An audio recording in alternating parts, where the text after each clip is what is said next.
प्रधानमंत्री आवास योजना ग्रामीण, जिसे भारत सरकार द्वारा चलाया जा रहा है, का उद्देश्य ग्रामीण क्षेत्रों में सभी बेघर और आवास विहीन परिवारों को पक्की छत प्रदान करना है।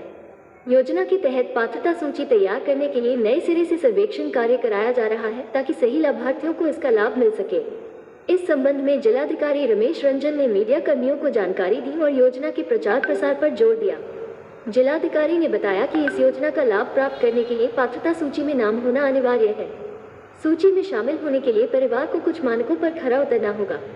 इनमें आश्रय विहीन, बेसहारा और भीख मांगने वाले परिवार, आदिम जनजातीय समूह और बंधुआ मजदूर शामिल हैं।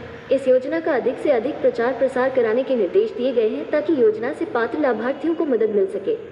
साथ ही ग्राम पंचायतों में सार्वजनिक स्थानों पर वॉल राइटिंग के माध्यम से योजना की जानकारी दी जाएगी। तहसील और थाना दिवसों में भी खंड विकास अधिकारियों द्वारा योजना के प्रचार प्रसार की व्यवस्था की जाएगी। इसके अलावा मॉडल आवासों को चिन्हित लाभार्थियों को दिखाया जाएगा ताकि वे योजना के बारे में अधिक जागरूक हो सके। इस योजना में 2 महत्वपूर्ण बदलाव किए गए हैं। पहले जिन व्यक्तियों की औसत मासिक आय 10,000 रुपये होती थी, उन्हें अपात्र माना जाता था, लेकिन अब इस सीमा को बढ़ाकर 15,000 रुपये कर दिया गया है। साथ ही पहले 2 पहिया वाहन रखने वालों को योजना का लाभ नहीं मिलता था, लेकिन अब वे इस योजना के तहत पात्र होंगे। हालांकि मोटर युक्त तिपहिया या 4 पहिया वाहन रखने वाले अब भी अपात्र रहेंगे।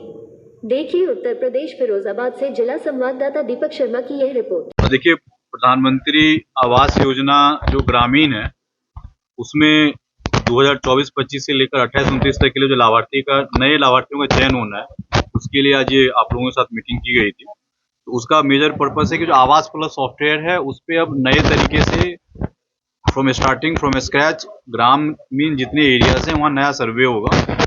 सर्वे करने के बाद इनका सॉफ्टवेयर आवास प्लस बना हुआ है, उसके माध्यम से रजिस्ट्रेशन होंगे, ऑनलाइन होंगे। तो जो हमारी टीम मौके पर जाएंगे, उसमें सचिव होंगे, प्रधान होंगे, जिले अधिकारी और भी लोग उसमें ड्यूटी लगेगी। इनके द्वारा अगले 2 महीने में पूरा सर्वे किया जाएगा। कोई बदलाव है पिछली और उस सर्वे करने के बाद जब डेटा सॉफ्टवेयर पर आ जाएगा, फिर ब्लॉक की टीम उस पर रीवेरीफाई करेंगे जो इनके पात्रता के नियम को देखते हुए। तो पिछली जो प्रधानमंत्री आवास ग्रामीण था और जो नया अभी लागू हुआ है, इसमें मैक्सिमम नियम पुराने ही हैं, बस 2 चीजें और रिलैक्स किया गया है।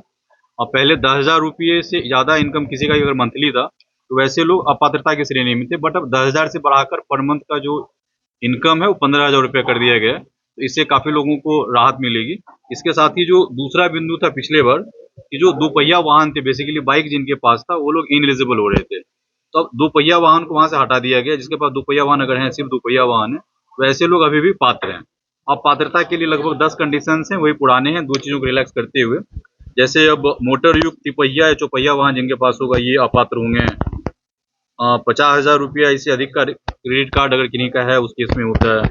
जिनके यहाँ कोई सरकारी आदमी नौकरी में काम कर रहे हो, 15,000 रुपये से ज्यादा का मंथली इनकम हो, इनकम टैक्स पे करने वाले हों, या और बाकी जो 2-3 चीजें हैं, ये बाकी लगभग वही है। सिर्फ 2 चीजें चेंज किया गया है।